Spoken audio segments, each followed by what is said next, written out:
Sajibugi kalaba nung lay nung sitna humduna thude ke tauram batha moi se phajin khare lay hao lay namna phajin khare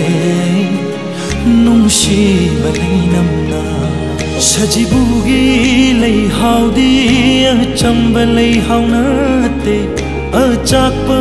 mairibu muthatkibini nangdi aigi thawaini nangdi aigi thawaini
Say thabadana wat lagadaba na tawni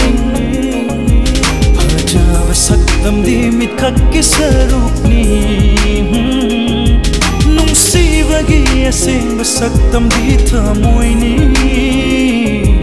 Nandi achikpa thajagi saktamni